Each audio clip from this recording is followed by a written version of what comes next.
taអ្នកគេងនៅពេលយប់នៅទីណាអ្នកគេងខ្ញុំនឹងចាក់ចេញនៅពេលក្រោយតាអ្នកមានកន្លែងរស់នៅខាងក្រៅទេអ្នកយកចិត្តទុកដាក់ច្រើនពេកការចែកចង់ដោយចិត្តណារបស់ចិនចៅភ្លាមធ្វើឲ្យបេះដូងរបស់ជាងមូរិតបន្ទឹងគាត់និយាយលាហើយភ័យស្លន់ស្លោហើយរត់គេចខ្លួនហើយជោគវាសនាដ៏សាហាវបំផុតនៅលើពិភពលោកគឺភាពស្និទ្ធស្នាលពីអតីតកាលនៅពេលខ្ញុំនិយាយលាខ្ញុំអាចឃ្លាតឆ្ងាយពីខ្លួនឯងដោយចិត្តណាជេងមឺបានក្រឡេកមើលជេនយ៉ាវជីកន្លែងដែលធ្លាប់ជាកម្មសិទ្ធិរបស់គាត់ត្រូវបានជំនួសដោយអ្នកដទៃបេះដូងខ្ញុំត្រូវបានចាក់ភ្លាមដូចជាម្ជុលចាក់ការជិះចាប់នៃបំណែកដែលខូចបានបំពេញរាងកាយទាំងមូលបន្តិចនេះគឺជាបរិសម្នាក់ឈ្មោះសាន់ឡៃចូលមកមាត់ទ្វារគាត់បានហើយកញ្ចក់ទៅឆ្ងាយដោយភាពតក់ស្លុតជាងមូដើរតាមអតីតកាលមិនស្រួលតាអ្នកពិតជាគិតអំពីវាទេតាអ្នកមិនចង់ស្លាប់ទេការលេចមុខភ្លាមរបស់ជាងមូបានរំខានដល់ការសន្ទនារវាងអ្នកទាំងពីរសាន់រ៉ាបានសួរយ៉ាងចំនៅអ្វីដែលជាងមូត្រូវបានគេហៅថាបន្ទាប់ពីស្ដាប់ពាក្យគ្នាឈើភ្នោនៃការចង់បានភ្នែករបស់គាត់រមៀលភ្លាមសូមអញ្ជើញយ៉ាងមីទៅលេងនៅក្នុងហាងរបស់គាត់នៅពេលគាត់មានពេលវេលាបាននិយាយថាគាត់នឹងប្រាប់គាត់នៅអាថ៌កំបាំងមួយ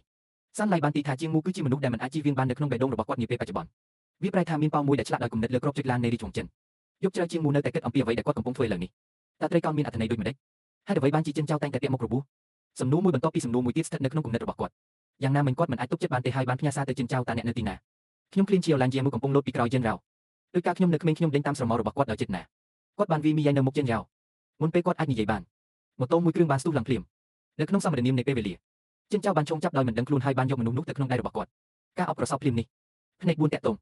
បរិយាកាសភ្លាមប្រែជាមិនច្បាស់និងចម្លែកដើម្បីបំបែកភាពជាប់គាំងចិនចៅបាននាំគាត់ទៅតូបដែលមានប្រជាប្រិយបំផុតនៅផ្សាររាត្រីនៅលើការស៊ើបអង្កេតដែលជួបបារីលោកជាងមើលបានសួរយ៉ាងខ្លាំងអំពីជីវិតរបស់គាត់អស់រយៈពេលជាច្រើនឆ្នាំប៉ុន្តែការផ្លាស់ប្ដូរបន្ទាប់គឺមើលទៅគួរឲ្យធុញទ្រាន់ញ៉ាំនិងផឹកឡាសារ៉ាងតាអ្នកសួរអ្វី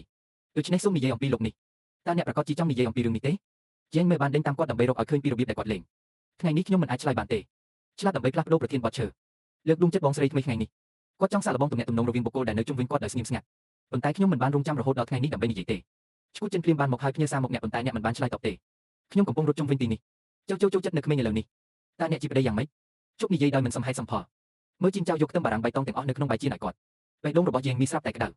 ឈ្មោះជីនមើលទៅជាងមូហើយមានអារម្មណ៍ថាធ្លាប់ស្គាល់តើនេះមិនមែនជាមិត្តស្រីតូចនៅលើអ្នកទេយិនយ៉ាវមិនចង់ឲ្យយ៉ាងមូចូលរួមក្នុងជីវិតវឹកវររបស់គាត់ទេដូច្នេះវាត្រូវបានគេណែនាំថាជាងមូបានមកលេងពី3ថ្ងៃហើយប្អូនស្រីរបស់គាត់នឹងចាក់ចេញបន្ទាប់ពីឧបត្ថម្ភពី3ថ្ងៃ Crazy Jen បានទម្លាក់សម្លេងរបស់គាត់ដោយចិត្តណាដើម្បីរំជើងជាងយ៉ាវឲ្យប្រយ័ត្ននឹងពូពណ៌បៃតងតូចនៅ One King លោតចូលទៅក្នុងវាពី3ម៉ាត់តូចពូបៃតងលេងនៅសរសៃប្រាសាទទៅសើបនៃឈើខ្មៅឆៅការច្រណែនដែលមិនអាចពន្យល់បានរបស់គាត់បានល្អនៅក្នុងបេះដូងរបស់គាត់ប្រញាប់ទាញអង្គពី3មាត់ហើយទូចឲ្យពិនិត្យមើលនឹងចាក់ចេញពីហាងហើយនោះជាពេលដែលវាកាត់ឡើងក្រុមចោរប្លន់មួយក្រុមបានចូលទៅជិតបំរាមរីឈ្វងចិនឈ្គួតគីមមិនអាចបញ្ឈប់វាបានទេការប្រកួតប្រជែងដែលមាននៅបាត់តារាងពេញមួយឆ្នាំគឺខ្លាំងក្លាណាស់ភ្លាមអ្នកដែលកំពុងស្វែងរកការរួមភេទត្រូវបានធ្លាក់ចុះគាត់បានការពីឈើដោយមិនដឹងខ្លួននៅពីក្រោយគាត់បន្ទាប់មកខ្ញុំបានទាញគាត់ឡើងលើម៉ូតូរបស់បរិសុទ្ធឈ្គួតមាសហើយរត់គេចខ្លួនយ៉ាងប្រញាប់ខ្យល់ត្រជាក់បក់នៅក្នុងត្រចៀករបស់ខ្ញុំបិទមនុស្សទាំងមូលរបស់មូយ៉ាងតឹងទៅខាងក្រោយនៃចលនាចិត្តស្និទ្ធដង្ហើមដែលធ្លាប់ស្គាល់រំពាត់រាងកាយទាំងមូលវាគឺនៅពេលនេះដែលគាត់បានធ្វើឲ្យមានចំណុចជាក់លាក់មួយ10ឆ្នាំបានកន្លងផុតទៅហើយបងប្រុសរបស់គាត់បានផ្លាស់ប្ដូរហើយហាក់ដូចជាដូចគ្នាបន្ទាប់ពីជីងសូពីងបានបញ្ជូនភ្នូត្រឡប់ទៅលំនៅឋានរបស់គាត់វិញគាត់បានទៅរកបងប្អូនរបស់គាត់ដើម្បីផឹកបន្ទាប់មកការហៅទូរស័ព្ទរបស់វ៉ាន់ជីងបានមកដល់ជីងចៅកំពុងដឹកសាច់ប្រាក់ដើម្បីលុះឪពុកចិញ្ចឹមដែលជំពាក់បំណុលលបែងទោះយ៉ាងណាវ៉ាន់ជីងមិនបានទទួលយកទេគាត់ចំណាយពេល5ម៉ោងដើម្បីស្លៀកពាក់ដើម្បីមើលជីងចៅប៉ុន្តែជីងចៅមិនទាំងមើលមុខគាត់ផង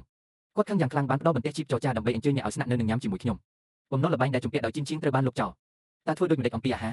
បន្ទាប់ពីអាហារពេលល្ងាចអ្នកនឹងនៅជាមួយខ្ញុំបន្ទាប់មកតើខ្ញុំគួរស្នាក់នៅដើម្បីអ្វីអ្នកស្នាក់នៅវ៉ាន់ជីងមិនទាន់បានបញ្ចប់ការនិយាយនៅឡើយទេចិនយ៉ាវបានទទួលសារពីយ៉េងមឺការកាត់ទោសដ៏សាមញ្ញមួយនៃការដេកលក់បានប៉ះពាល់ដល់គំនិតទាំងអស់របស់គាត់ភ្លាមគាត់មិនអើពើនឹងការលំបាករបស់វ៉ាន់ជីងងាកហើយចាក់ចេញដោយមិនស្ទាក់ស្ទើរនៅព្រឹកបន្ទាប់ជាងមូបានរៀនសូត្រពីម្ដាយចុងរបស់គាត់ថាចិនចៅកំមនឹងត្រឡប់មកវិញណាគ្នាវូដបន្ថែមកាតាលីករមួយចំនួនដល់ទំនាក់ទំនងរវាងអ្នកទាំងពីរដូច្នេះបរិសុទ្ធរូបនេះក៏សម្គាល់ថាគាត់បានបំបែកបំពង់ទូយកទឹកនៅក្នុងផ្ទះដោយសម្ងាត់ម្ដាយចុងហៅឪពុកឲ្យត្រឡប់មកវិញដើម្បីជួសជុល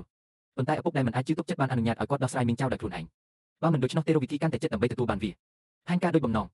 នៅពេលយ៉េងមើលផ្លាស់ប្ដូរសម្លៀកបំពាក់ហើយទៅបន្ទប់ទឹកខ្ញុំកំពុងបង្វិលទូយោនៅទីនោះដោយប្រើគ្រាប់បែកដំណក់ទឹកធ្លាក់ចុះតាមទងហើយការព្រមានដែលគាត់បានបង្ហាញដោយចៃដន្យដោយ